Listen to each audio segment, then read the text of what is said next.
Alright guys, welcome back to Formula 1 news. Max Verstappen's streak of pole positions comes to an end in the Principality by the hands of the Prince of Monaco himself, Mr. Charles Leclerc, but a horrible day for Red Bull today from start to finish. Not just Verstappen P6, which will be painful around Monaco to say the very least, but Sergio Perez not even into Q2. So much to discuss today. Is this really, if Leclerc converts this victory, the start of a serious challenge for the title this season? Very much intrigued to your thoughts in the comments below. Hit the like button if you enjoy. Subscribe if you're new as always. I would greatly appreciate it. It's now 3 weekends in a row where Red Bull have had their fair share of struggles. Some of those have still been converted, some of those most certainly have not, as in today. But before we even get to the on-track action, there was some interesting stuff happening off the track. Helmut Marko talking about that apparently Sebastian Vettel had requested to Red Bull multiple times to make a return. I'm guessing this is in the recent past, although Vettel did say the other day in an interview that, you know what, he's actually quite happy retired and he's not going to change. But he even did say in the same interview that it was like, well, yeah, I guess so. I guess I'll have to stay retired type thing, which kind of implied, as is the case with many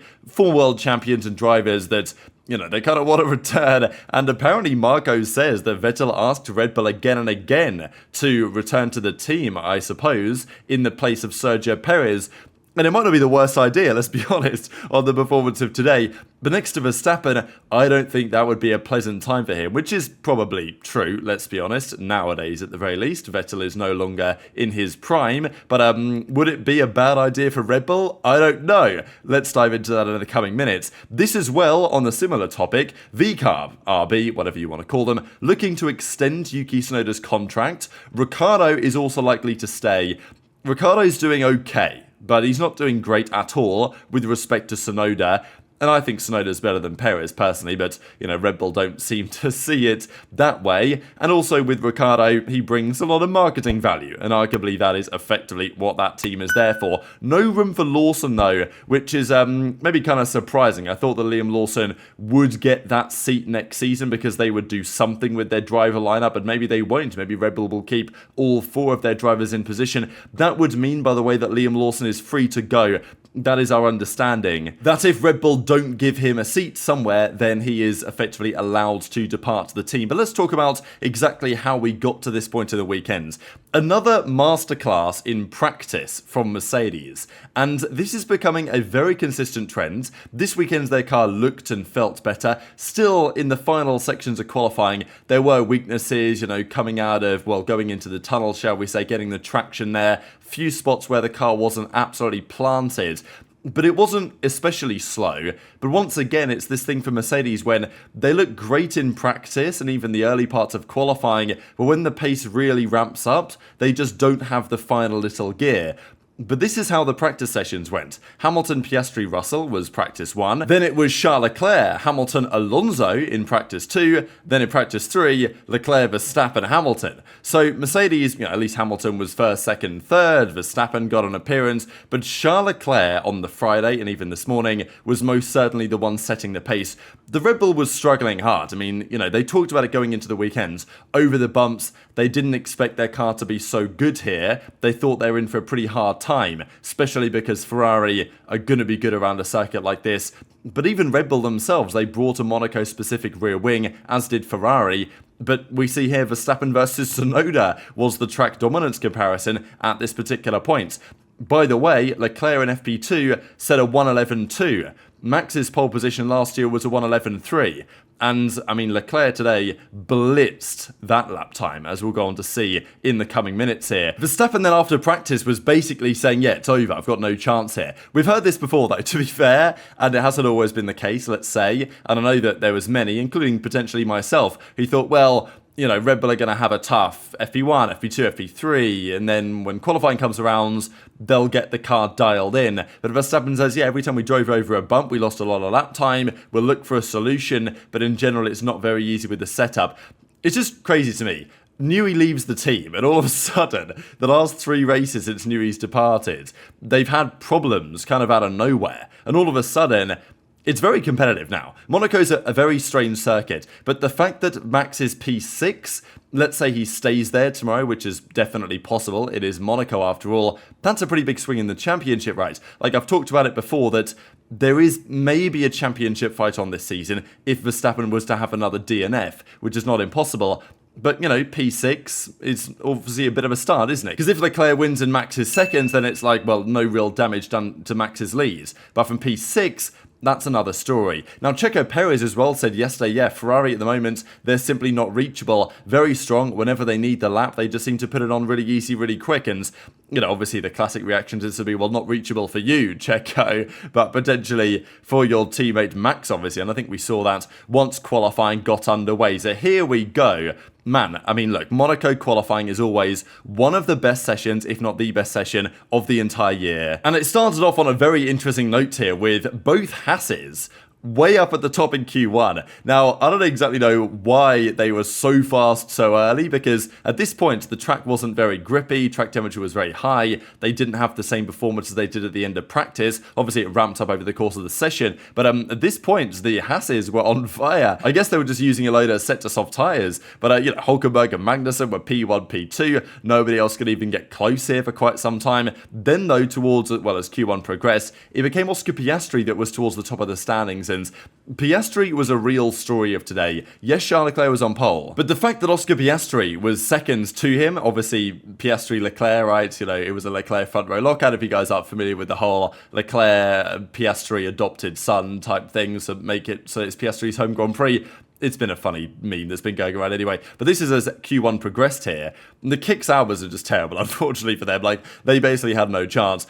But as Q1 went on, Leclerc was fast, but he wasn't, incredibly fast. Leclerc, it seemed like, given he was a heavy favourite after practice, obviously, to take pole position here, he was looking okay, but he was not absolutely unanimously dominating the sessions. And even here we see Magnussen's in second place, Norris is down in 13th, and Perez is down in 15th. And as soon as I saw Perez down here, I genuinely thought, yeah, he's going out, because last year, if you guys remember well, Perez crashed out of qualifying right in Q1, and he was out of there. And just watching Perez drive around this track, it looks like such a chore. I know the car obviously wasn't great, even in Max's hands. Max was trying to wring everything out of it, and, it still wasn't quite enough. But he was still there or thereabouts, Max. He was within, on his good laps, a couple of tenths of the fastest guys on the track. Perez, when you watch him drive this car, he just can't seem to get it to handle well, certainly into the final corner. He was all over the bumps and the curbs and just seemed like a nightmare. So, part of that is obviously the car being a struggle, but I've said this in Imola, it's the same story last weekend's. When the car isn't perfect, Max can make it work, he can get the best out of it, whatever it's capable of on the day. Perez is not able to do that. When the car is a rocket ship, fine, Perez can drive it perfectly fine, a couple of tenths away from Max. We've seen that in the early part of the season, securing a couple of second places. But as soon as Red Bull are under pressure, Perez is just a massive liability, and he's not good around this track anyway. Sure, he actually won here a couple of years ago, but for qualifying, it's certainly not his best track. And at this point, we see, look, both Mercedes, P1, P2. Mercedes are putting up a bit of a fight. It ended with Russell P1, Piastri P2, Hamilton P3 ahead of the two Ferraris, Albon with a great lap. But look at this. Sergio Perez had a bad final sector, and he was 2 tenths off Ocon, out in P18, out-qualified by Sargent, and only ahead of the two kick Saubers, which were just a complete, they were awful. So, this might as well have been last place. Now, Alonso was 16th as well. He had a terrible time. I don't know what it is. Since these couple of upgrades now, Stroll has been outperforming Alonso quite substantially over the last couple of weekends. Now, I think Alonso caught some traffic, so might not have fully been his fault, but the Aston isn't very good, and Alonso just isn't really performing in it since he signed that new deal, which is, to me, somewhat surprising. But what is the future for Sergio Perez? Because deliberately, Red Bull did not sign this extension. There were rumours that they've given him, a 1-year contract offer potentially, although I don't know if that will be, will that offer be rescinded after this weekend's possible, I don't know. His engineer says P18, what a joke, he says, and obviously he comes out after the fact and says, yeah, well, couldn't get the car in the right place, and, we struggle with X, we struggle with Y, but it's like Max was struggling with the same thing, and he was comfortably into Q3, effectively fighting for pole Max Verstappen, whereas Perez is, fighting with Logan Sargent down there at the back of the field, and Yuki Tsunoda, by the way, in a far inferior car, has now the same Q3 appearances numbers as Sergio Perez in 2024. So I think that probably says more than just something about the state of the sport at the moment. And give heavy consideration for what Red Bull have to do, because look, if what we are seeing over the last 3 weekends continues, yes, it's Monaco, it's a bit weird, but, we saw it in Miami, we saw it in Imola, we've seen it most certainly here in Monaco. The Red Bull is not necessarily the fastest car right now. And if it's not the fastest car, and Verstappen is, having to fight tooth and nail for every point that he can accrue, Perez is just a huge liability. Now, I don't know if Tsunoda in that Red Bull would do a massively better job, but surely they have to think about something. And of course, Carlos Sainz is still a very viable option indeed. So this was going into Q3, blocking incident here from the Haas onto Ocon that was investigated after the session. But as Q2 progresses, again, Oscar Piastri. Now, we've got to talk about this guy, because I mentioned probably a month or so ago that I was impressed by Piastri's progress in his pace, but I was still wondering, when is he going to figure out his tyre degradation problems? We've seen this now for some time, that Piastri's tyre deg isn't great in race pace, and it does hurt him compared to Norris. And I'm wondering, look, this guy's very talented, but when he figures that out, he's going to be an absolute beast on the track. But will he ever figure that out? That's the question. The one thing that's not been in question is his qualifying pace, because Norris is a phenomenal qualifier, and today he was comprehensively outclassed by Oscar Piastri, his teammate, which was remarkable to see. And at the end of Q2, Piastri, Leclerc, Russell, Verstappen was in P4 here, and Tsunoda was in P7. The star of the show in Q2, though, was actually Pierre Gasly, who put in a lap good enough to get into Q3 in a tractor. So, you've got to say, that Alpine has made some progress, to be fair to them. Norris briefly went P1 here, actually, before. At the end of the session, it looked like this. He actually stayed P1. Verstappen slotted it into P2, but, such tight gaps there. Again, Leclerc wasn't the fastest, but he was good enough. And at this point, it's when you're starting to see the regression from Mercedes. Like, Russell was a couple of tenths back, Hamilton was a tenth further back than that. So, as the track ramps up, the Mercedes just isn't quite there as it would like to have been. Maybe the other star of the show, though, Alex Albon, because Sargent out in Q1 as always, but Albon, all the way through to Q3, put a very impressive lap in here. This was Gasly's lap, by the way. Look how close he is to the wall there, to touching this to get into the final part of qualifying. Brilliant to watch, actually. And of course, Q3 officially gets underway in the Principality. The first laps come through, and Leclerc puts in a banger. Like, this is what this guy's all about. When it comes to clutching up in qualifying, and, when the pressure's on delivering a lap, obviously, pole is the most important at any race on the calendar here in Monaco, and it's his home Grand Prix, and he's never really got the result in Monaco that he wanted. So for Leclerc to come in here, put in a 10.4, and then even go better than that on the second part. Verstappen's lap was then good enough for third place, a tenth and a half off Leclerc, and he was pretty close to Verstappen. Like, the Red Bull was great in the first sector, maybe because Verstappen was just really pushing Saint-Avold, which is the first corner, but usually Verstappen was purple in the first sector, but then he was losing a couple of tenths in the middle sector, and then he was losing a bit of time at the end of the lap as well. So Leclerc was P1, Verstappen was P3, and as the lap continues and the final couple of laps come through, Leclerc's green, Piastri's green, I think. Verstappen says, I've hit the wall, and this was quite clearly going to be at Saint-Avold, because if you're going to hit the wall, that's where it's going to be at the start of the lap there on Monaco.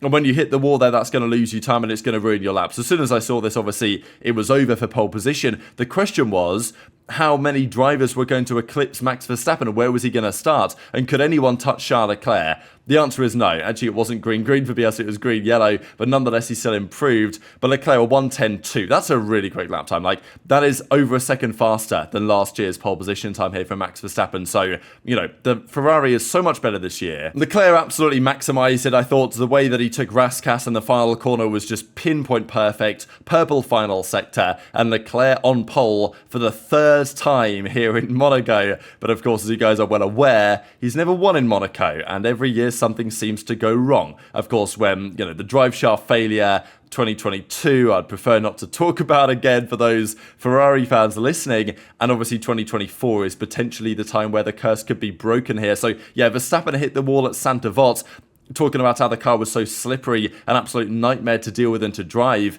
and Verstappen knew that he had to absolutely full send it, as he did last year, for that crazy pole position lap where he eclipsed Fernando Alonso when he sent it in the final sector and got pole. Verstappen knew he had to pull out an absolute masterpiece here on the final lap. He went super hot here into Saint-Avold, hits the wall, and that's lap over. And you can argue this is quite a big mistake from Max, really, because look, maybe he could have recognised that pole was possibly out of his grasp, just do the best lap possible, lock up, P2, P3, that's big championship points. But by going all out for pole and squandering the lap in the ends, he's now P6, which is, many points, of course, behind where the leader will be. But Charles Leclerc officially becomes the second highest pole position earning driver for Ferrari ever, only trailing, of course, now Michael Schumacher. So 24 pole positions now for Leclerc. What does this mean for the race tomorrow? These were the standings after qualifying. Leclerc was comfortably ahead of the field, a tenth and a half over Piastri. Sainz 2.5 tenths off Leclerc, which was around a short circuit like Monaco. Very impressive for Charles Leclerc. I can't say I'm surprised. Sainz in P3 for now. There was an impeding incident with Albon in qualifying that looks pretty like a penalty to me, I'm not going to lie. As of recording, probably by the time this video goes live, we may have confirmations on this stuff, but there's a very good chance, I think, that Sainz gets a 3-place penalty drop here, which would put Sainz down to P6, and that would bump Verstappen up to P5. So that may be a benefit for him. Obviously, it's not massive, but P5 is better than P6. Certainly in a race situation here around Monaco where overtaking is probably not going to be happening. But also that would mean that Leclerc would be flanked in effect by both of the McLarens, which from a strategy POV makes things quite interesting. Yes, you should always win from pole at Monaco, but, when the undercut is a possibility and you've got two guys behind you that could potentially pull that kind of move, it becomes somewhat sketchy, right? So that could be a big deal if that goes true. But whatever happens tomorrow, if either Leclerc or the McLarens close out the race victory, it makes things fascinating in certainly the Constructors' Championship, but almost certainly the Drivers' Championship to some degree as well. So very much intrigued to your thoughts in the comments below. Just one final quick thing to mention. Tomorrow I'm going to be at the Indy 500. Hopefully the weather holds off and it actually is going to run, because I don't know what's going to happen if there's thunderstorms all day tomorrow, and it might rain on Monday as well. So it might be a bit of a mess. But obviously, because the Monaco Grand Prix happens just before the Indy 500 starts, there's no way I'm getting my laptop out in the crowds to make a video, right? So, yeah, probably no video recapping Monaco, at least at the normal time tomorrow. I'll do my best over the coming days. But, yeah, wow, what a storyline. Thanks for watching as always. Hit the like button if you enjoyed. Subscribe if you're new. Take care. And I'll see you next time.